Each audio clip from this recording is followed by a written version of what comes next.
703 and 2,042 new jobs created each year in the state.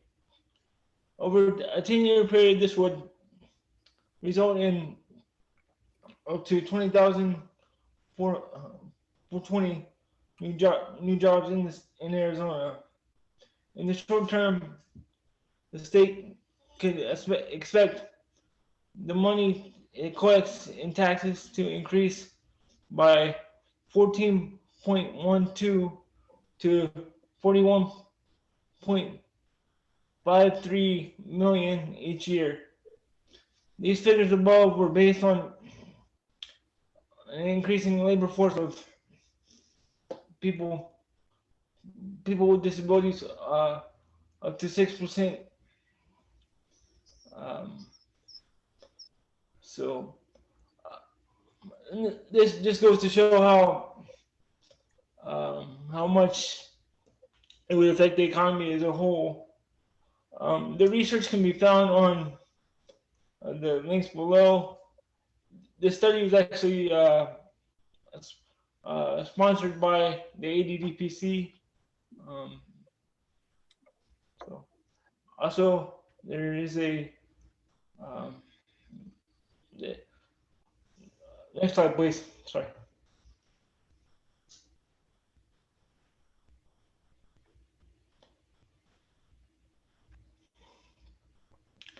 All right, this is the fun part, the tax stuff.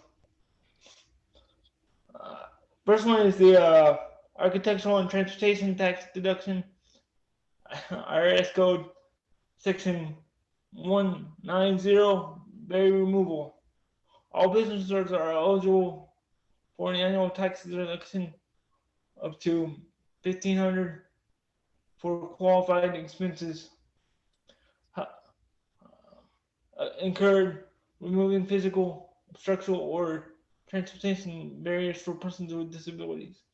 However, it may not be used for expenses incurred for reconstruction, renovation, or normal replacement of durable property. Next one is small business tax credit, section 44, disabled access credit.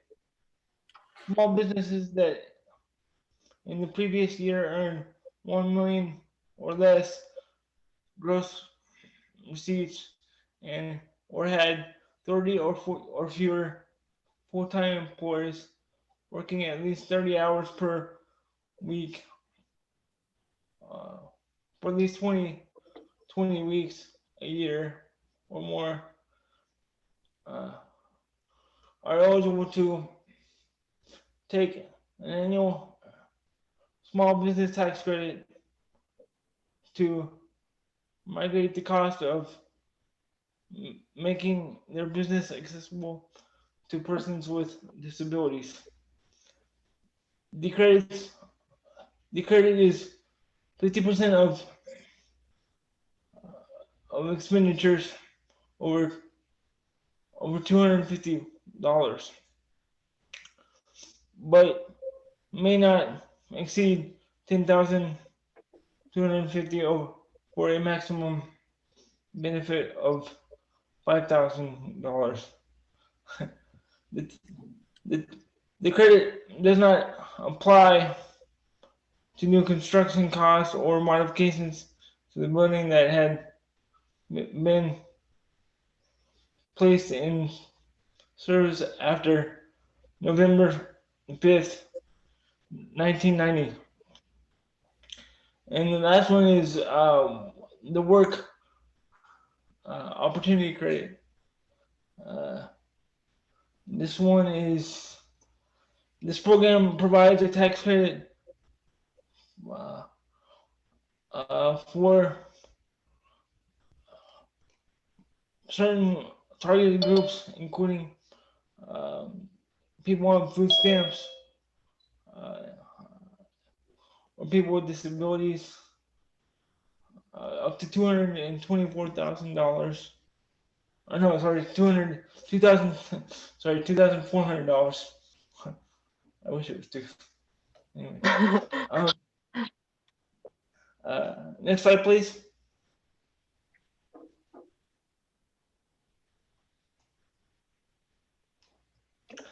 All right, hi We're gonna guys, talk this is me. This one is me, Mr. Jason, and yeah, thank you for those really good points, Jason. So this is my slide. A company's culture can be a severe constraint on its success or a source of strength and sustained competitive advantage. And that was written by John Mackey, who wrote the book Conscious Capitalism. You know, every company has a mission, a culture, and a value they refer to when hiring for an open position. Conscious capitalism views these as tactile cultures. They are conscious cultures to abide by. We have trust, accountability, caring, transparency, integrity, loyalty, and egalitarianism. We will now actually have an activity where you will be able to show your own cultures and values. Please direct your attention to the chat. If Mercedes, if you can't grab that, I actually can. It's in there. Oh, perfect. So please direct your attention to the chat where you'll find a link to the Mentimeter for a word cloud. And I'm going to share my screen actually so I can also help pull up the Mentimeter. It's going to stop the other screen share, and so we will pull that back up as soon as we can. This is so you can see if you cannot follow the link, you can go to www.menti.com and you can use the code 42112172 and it's on your screen. And so we'll have about 1 minute when I say go to complete the Mentimeter, and we'll get to see this really cool word cloud come up.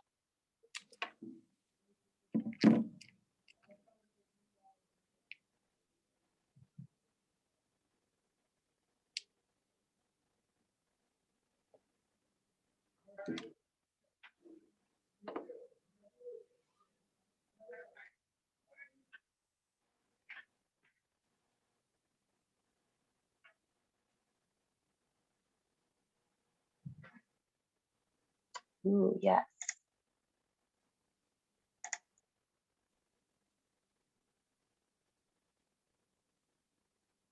So far, we have integrity as one of the biggest. Teamwork.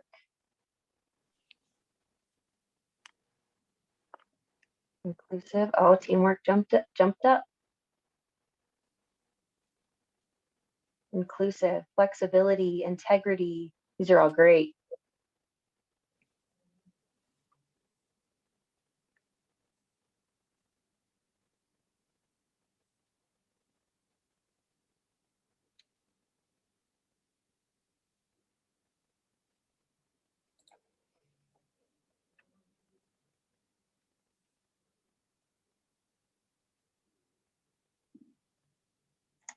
And I believe there's the second one that it refers you to as well. It should refer you to a second question. If it doesn't, please let us know in the chat if it does not give you that second question.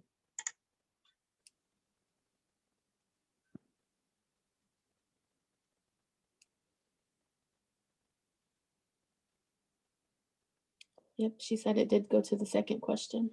Perfect. Oh, thanks, Sam.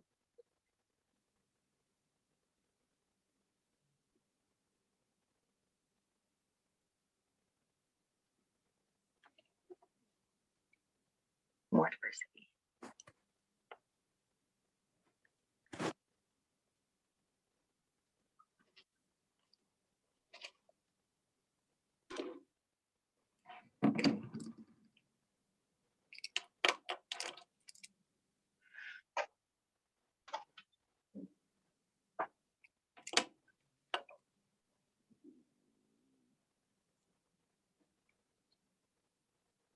Nice.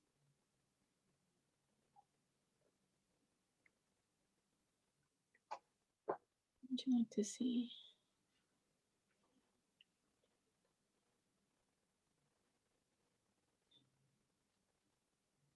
All right, so the voting is closed. So it looks like, what our companies value now, as you can see, the biggest one it looks like is integrity. And that's the biggest thing that, everybody is saying that their current companies value and part of their culture. And it seems like, it's kind of a resounding, more diversity is what everybody is wanting to see, which is exactly what we're trying to teach today. We're trying to teach that, we need more diversity in our workplace. And diversity comes in all shapes and sizes. And so this is great. So hopefully we can continue to teach you more about it. So I am going to, Vanessa, you can take back over the presentation.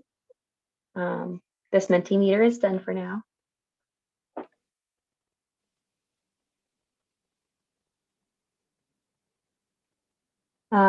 All right, so go ahead, next slide. So hiring people with disabilities ensures that the company's mission, cultures, and values will be upheld by not only the employee, but the employer themselves. For example, Warner's Nursery here values hard work, honesty, and the ability to learn and teach. Pictured here is a senior employee guiding an individual with different abilities on the differences between perennials and annual flowers. And it's so important to set up those natural supports in the workplace, and having the employer be a huge part of somebody's progression, whether it's somebody who has different abilities or it's somebody who doesn't. Everybody has different abilities when it comes down to it. And so it's really important to have those individuals supported. Next slide. All right, so now we're going to talk about improved workplace culture and retention. Employers who have hired people with different abilities and who have been willing to work with accommodations when supporting this population have reported that their communication in the workplace has improved as a whole. The presence of having people with different abilities in positions specifically made for them has had positive effects on the turnover of employees without disabilities. Working with people with different abilities builds morale, patience, understanding, and a non-judgmental work environment. So now we're going to meet Daniel. If you want to go ahead. So Daniel was in group-supported employment for over 13 years before he was given the opportunity to work in the community. This is the reason why Employment First and APSE and educating the community and family, this is why it's so important. Daniel should have been working in the community. He should have been given that opportunity from day one. He's always been ready, willing, and capable to work in the community like the rest of us. And then if you go ahead and click it one more time, Vanessa, you'll see it says that's Daniel serving up a tray of wings at ATL Wings. And we can go ahead and go to the next slide. So this is increased productivity. And a study completed by Dell, I cannot pronounce his last name, please forgive me, from Career and Workforce Development, they found that the hours reduced per unit, customizing a job by removing lower level skill tasks from existing employments and allowing those employees to focus on the higher level skill tasks or high priority tasks. 45% increase in workplace safety. There was a 90% increase in retention of valued employees, a 72% increase in employee productivity. And there was also a study done that refutes the statement that people with disabilities are unable to perform their duties and productivity will decrease. In that study, it shows that inclusive teams perform better than peer groups by 80%. And again, the overall morale was higher, which made the workplace have a more positive vibe, which then increased productivity all around. So the stereotypes of, oh, people with disabilities are like slower or will make it go down. It's not true. Like the study shows that when you have a diverse community working together in a company, like productivity does go high as well as the morale. And you can go ahead and go to the next slide.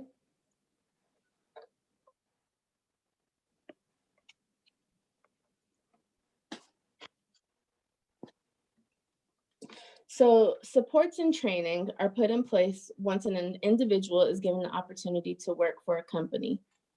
These supports include reasonable accommodations, a job coach to assist the individual in initial training. And so we're going to have another activity. Kelly, if you could put that one in the chat, please. Oh, yeah, you. that one is now in the chat. And I will bring it up and screen share. Okay. If I can find it. And again, so you can also see it on your screen. Oh, there. In this activity, you will also have a certain amount of time to complete them. I believe there's 3 questions to this one. Yeah, 2 or 3 questions. And it should just go ahead and let you go to the next question after you finish one. 2 questions. 2, okay. And Vanessa, I will take over screen share real quick just so I can show them everything going on.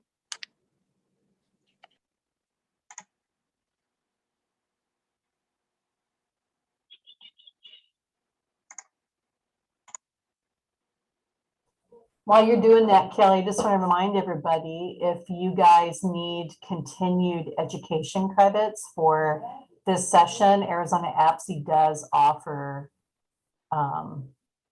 certificates for that. So just reach out to me. I'll put my email in the chat box. I think I did earlier, but I'll do it again.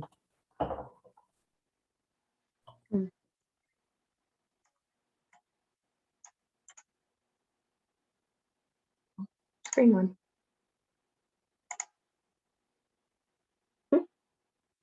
Sorry, I'm not quite sure why it's not putting it on there. There we go.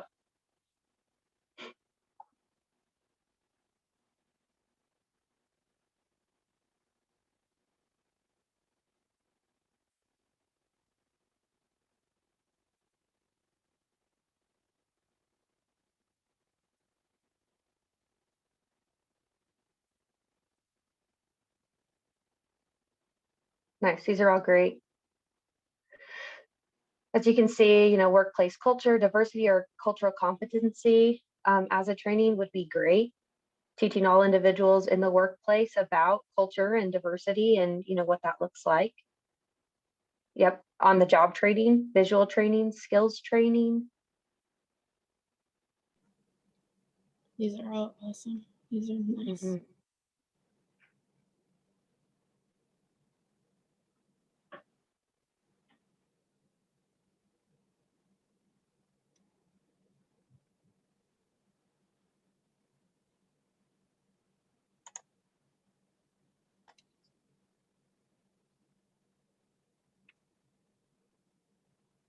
Yeah, absolutely.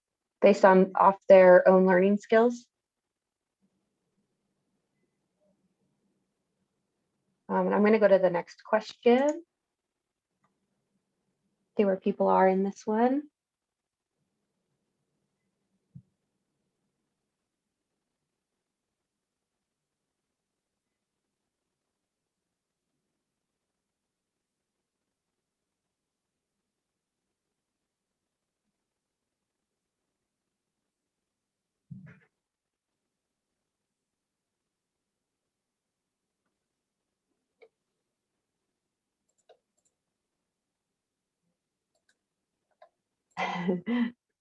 Nice.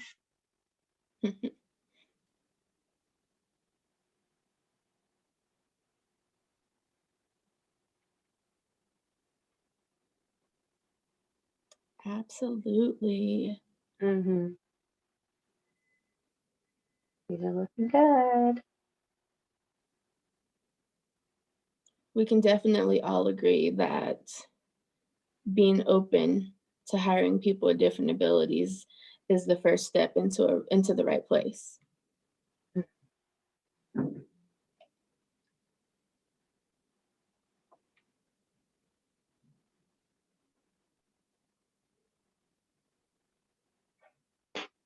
Nice. And I think we are just about done. I'm going to add 10 seconds left to this one, but I think we're probably close to done.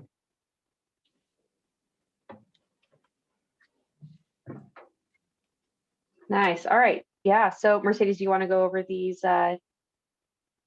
the Mentimeter? All right. So the most, again, is being open to hiring people with different abilities. That got a 5. So we all know that that is the first step. The second one, we have 4.3. It is to provide trainings to ensure success in a customized position. That is definitely second, because if we're going to make these customized positions for these different individuals, we want to make sure that they're going to be successful at it. We don't want to customize a position for them to fail. Then what's the point? And then the very last one is the time it takes for an individual to learn a task. That's really not that important. We're all learning every single day. So if it takes one person a little bit longer to learn than the next, it doesn't matter, as long as they're given the opportunity and you give them the time. It just doesn't matter. They'll do the job, they'll learn. So yeah, that was nice. Thank you guys for participating in that. Yep. And I think we went over this one, which they're really great. Vanessa, you can take over the slide again.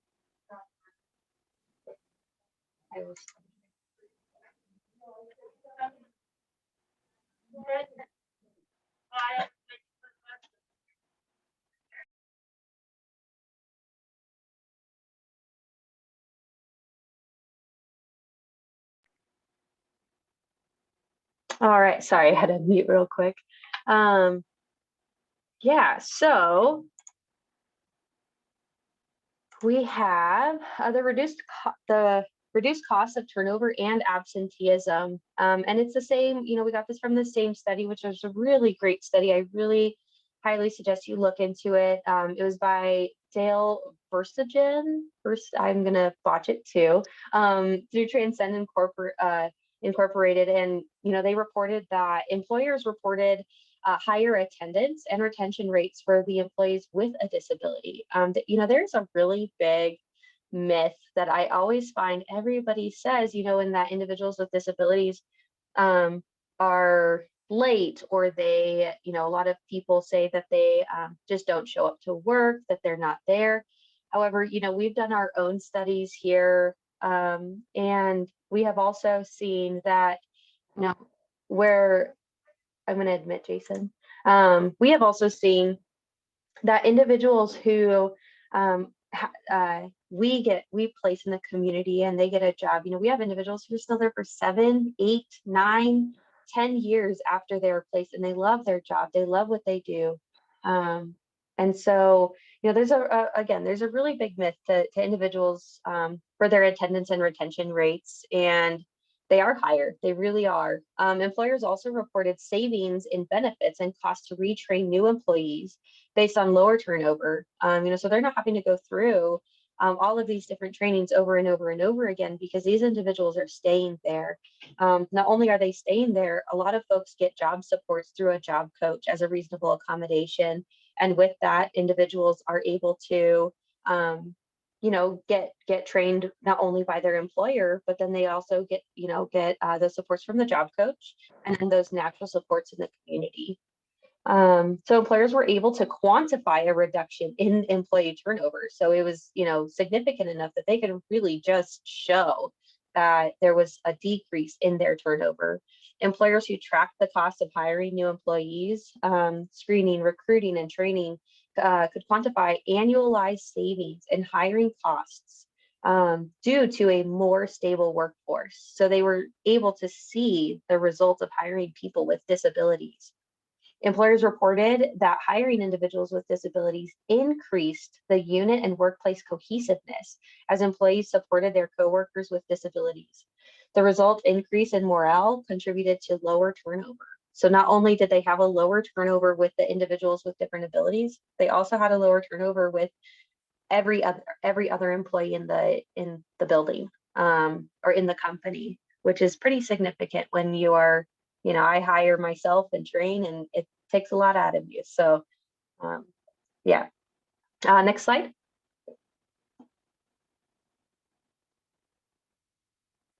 There's our conclusion.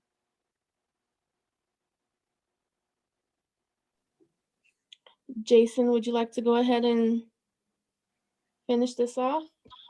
Yeah, I can do that. Economically speaking, hiring individuals with different abilities, including accommodations and positions made specifically for them, can be measured by reduced turnover of absenteeism, improved culture in the workplace, decreased hiring costs, uh, captions, uh, productive increases, lower costs for training, as we had discussed before. Um, and that's pretty much it, I think. Yep, you can go to the next slide. Next slide. And this shows our resources.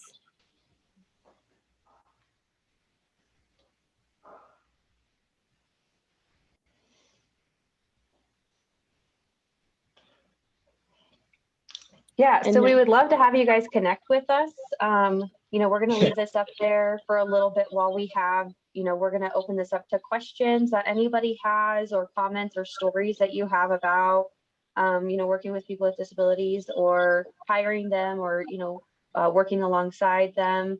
And so we're going to leave this up there so you guys can, connect with us. If you have any other questions after this, we are always, I know all three of us would be more than happy to answer any questions or give feedback or anything.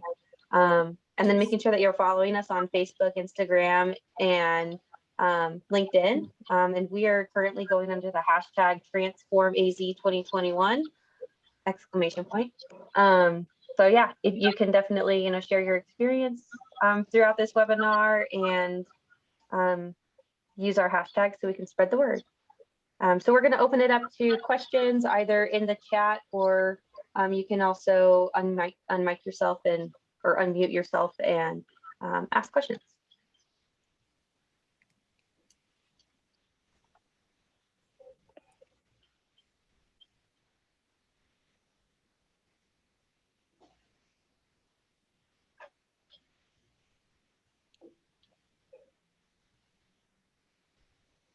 Okay, so far I see one question in the chat, and this is coming from Michael. He said, when you ask an employee what is the most important to them, what are their responses? Michael, are you talking about just an employee in general, or if someone working with the person with a disability, or the person themselves?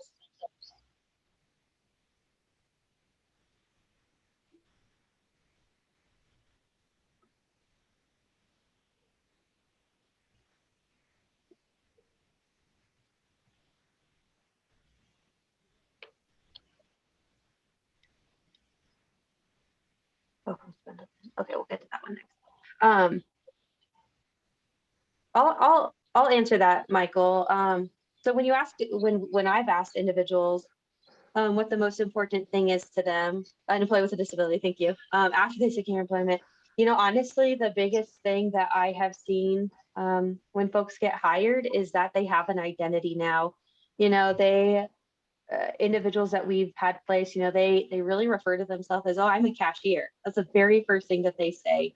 Or whatever their new job title is. It's not like, oh, my name is Daniel Trujillo. It's, yeah, I am a server at ATL Wings. And, that's what he talks about, specifically Daniel, who's more than happy for us to share his story. So really it's the identity aspect. They have an identity now, like we all do. When it comes to our employment, or, even if we're a stay-at-home mom or a stay-at-home dad or anything like that, that's our identity, and that's how we see ourselves. So yeah. So the next question, go ahead, Jason.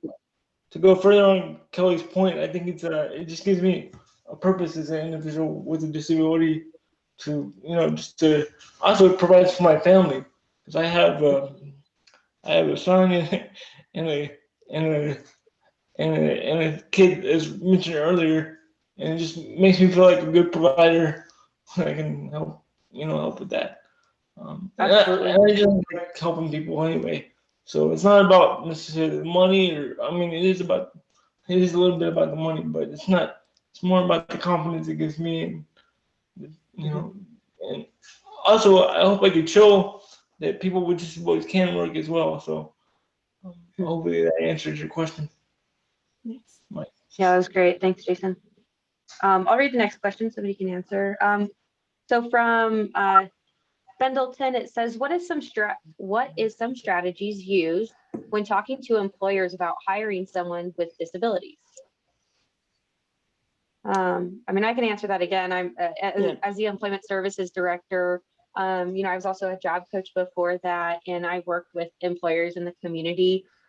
Really, it's about talking about all strengths first. It's not, hey, hire this person because they have a disability. When I would go out and I would network, I would say, hey, I have an individual who fits every piece of what you are looking for. I ask them, what are you looking for this position? They tell me, and I say, you know what, I have somebody for that. I don't even need to mention that they have a disability. I don't need to mention any of those things. It's about finding what that employer needs in a position and in a person who's going to fulfill that position, really looking at their cultures and values in the company and finding that right person in, who you're working with. You could have multiples. So finding that one person that's going to fit that perfectly, because then, they talked about carving positions before and things like that. And if that's not as productive, just because carving a position, there's turnover, so a manager leaves and they're like, well, why did we carve this position? We don't need it anymore. So we talk about customized employment, meaning that we meet the skills of the individual to the skill set of what that employer is looking for. So it's about that networking. It's about talking to them about the skill matching. So it's matching those skills up to each other. We have another question from Willow. And this one says, what types of jobs are you getting people in AZ? What changes have you seen from the impacts of COVID? And from me working and helping Kelly out, I've seen like a lot of positions that they have gotten our people hired at. So I know for one, we had got a young lady hired at a dental office. Another one right now, she's working with children in our QC Kids part of Quality Connections. We have someone at Culver's, we have someone at Subway. And the impact of COVID, during the beginning of the pandemic, a lot of our individuals had lost their jobs. Not even our individuals, like us ourselves, like a lot of us, it was an uncertain time. But now that everything is kind of slowly opening up and getting back to normal, Kelly, please correct me if I'm wrong, but have you gotten contacts from people to get those individuals back into their positions as well, right? Yeah, so COVID impacted heavily in the beginning, but fortunately for the job developers that I have seen here, I can only speak for Quality Connections in itself with that, but because of that customized employment rather than that carved out employment, a lot of employers have contacted the folks who we serve, and they want them back. They're, bringing them back slowly as things open up more. They are willing to figure out different ways to retrain on the new ways of them doing things. If they were a lobby attendant, now they're running the food out to the individuals who are parked, through the drive-throughs and things like that. So the impact was pretty significant at first, but fortunately, it's not as rough anymore. We're getting back out there, which is really great. I think one thing too is it has opened up some opportunities that weren't there before, because absolutely, because the transportation barrier is not there so much. I know for myself, I work from home. I started during the pandemic, so it opened up a door for me because I don't have to travel so much to work. Although I do like my office and things, but it just made it more accessible for me in terms of using the bathroom and different things. It was easier to work from home. So I think, I mean, COVID is very bad. Don't get me wrong, but it does have some positive impacts on our community. I think it actually sped up accessibility, um, for technology by about 5 or 10 years. So that's a good Yeah, thing. yeah. And it looks like we have a question from Danny Cartwright. Employers tend to worry about increase in safety mishaps and increase in health costs. What are your thoughts on this thinking type, or this way of thinking? I can answer that if either of you. Yeah, go ahead. I mean, I can go first with that. It's actually another one, and we should have added it in here, and I apologize we didn't. It's typically a myth. For one, it does not increase health costs. Health costs is not based off of one's disability or non-disability when it comes to healthcare in an employer setting, as well as safety mishaps. It's actually been debunked several times that individuals with disabilities are actually more cautious and are more aware of their surroundings based off of different things because they've been taught that way from little kids up, and or they have job coaches that work with them to show them these are your surroundings, these are the things you need to be safe around. They actually saw a decrease in several companies that there a decrease in safety mishaps. So I forgot what it's called, but they have like those little boards like safe for 100 days. They saw a decrease in that when having multiple people with disabilities working in that area because everybody is more aware. Everybody is more uh, looking out for what's going on in their surroundings, dependent on the workplace. Good question. Kelly, I am actually responding back to Michael's Cool. question Okay. about the vaccine hesitancy. Okay. And what I was typing is that we have people who are still a little bit hesitant and who are choosing not to get the vaccine. And then we also have people who were perfectly okay with getting it. Honestly, our take is it's your choice. It's not going to make or break you when it comes to finding positions. But it's your choice. It's their choice. Like if they want to get the vaccine, then they can get it. It's not something that we're pushing on people. It wasn't a requirement to be able to come back into the building and continue working. It's just a personal choice. But I would say it's about maybe over half of people who have chosen to get the vaccine versus the people who have chosen not to get it as of right now. Yeah, and I personally saw only one employer that was requiring their employees to work to have the vaccine. The individual who works there did get the vaccine, and so they're still working there. It was a child care facility. They were working in a preschool, and they are asking that all teachers get the vaccine. And so far, we have not seen any barriers with it on our end. Jason, I don't know if you've seen any barriers with people getting the vaccine or not getting the vaccine. So there's Minute. yeah. I mean, there's a segment of the population that doesn't want to get the vaccine because of they have health issues and they're not sure how those issues would work with the vaccine. However, that population is getting more and more vaccinated as time goes on. Uh, as with the rest of the community, I think. Although, I think that the vaccination rate is slowed down, but hopefully, as time goes on, people will increase. It will continue to increase. Yeah, absolutely. Mark Mendables said, how do you start conversations about accommodations with employers? I was recently speaking with an individual named Jason Weppelman. He's really great. He really turned that around for me. And instead of using the word accommodations, it's the word supports. Everybody needs a certain support in work. that could be anything. And so turning that word around and using support instead of accommodations has significantly helped us with talking to employers about these things. Their support is they get a job coach. Their support is they are allowed to sit down, every hour for 10 to 15 minutes. Their support is they have their communication device. Their support is, they need a software for talk to text. So really just turning that around, and you just open it up by saying, hey, this individual, like all of us, is going to need a certain support in work, and that support is this. If you cannot provide it, then there are other options for this individual, but we always try and get the employer to provide that support to begin with. Now, if they're going through RSA, Rehabilitation Services Administration, it's okay for them to pay for it if they absolutely have to, if the employer will not. But again, they're always trying to get the employer to help support them in that first. So they have all expectations out on the table. Yeah.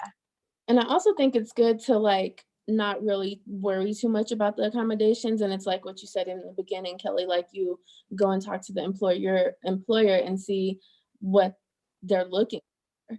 So if you have an individual that you think can perform, and if there's some kind of barrier, then the job coach, whoever is supporting them, will figure that out ahead of time so that it doesn't become an issue while they're working.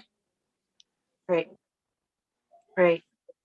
Carly Frey, at what point or how often would you say it is a good idea to talk about the benefits and discuss with new employers who hire people with disabilities?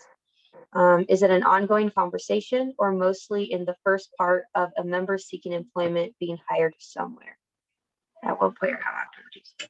And I'm just going to jump in really quick. Vanessa said we have 5 minutes. So this one will be our last question. Yes. Thanks, Michael. So Carly, I would say, and you guys can jump in anytime too.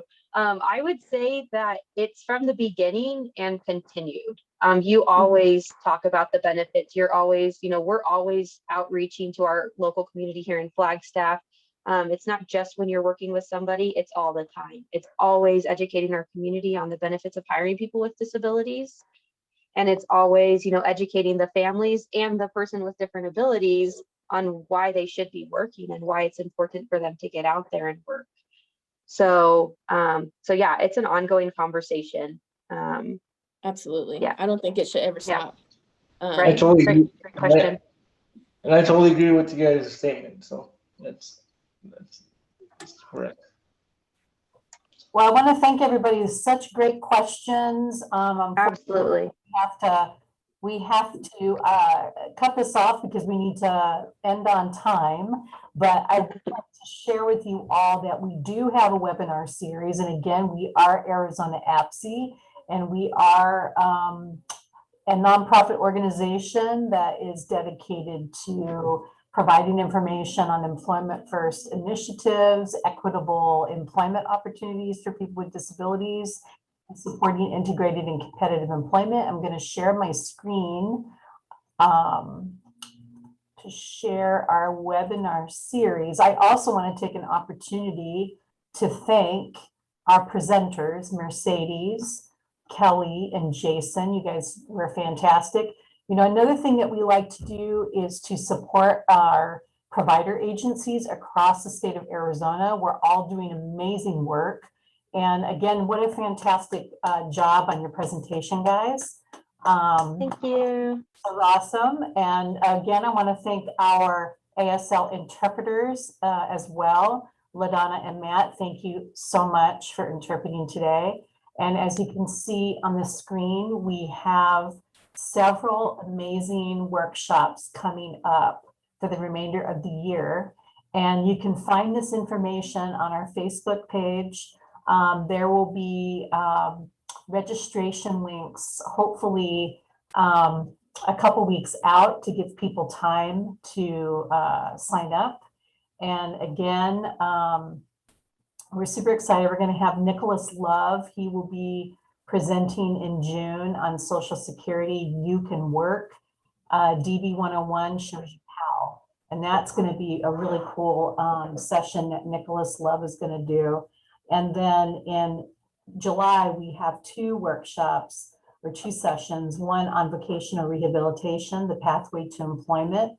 And that will have a few VR representatives that will be sharing how to connect with work rehab and what that means. And then towards the couple days later, we will have another one on Think You Can Work, Meet People Who Are. And this will be a panel of people that Nicholas Love will be facilitating. And it gives us an opportunity to ask questions about what it's been like for them to either, utilize their Social Security benefits, breaking those myths down around working while receiving benefits. So it's going to be awesome. I mean, we have some really good sessions coming up. So again, if you do need continued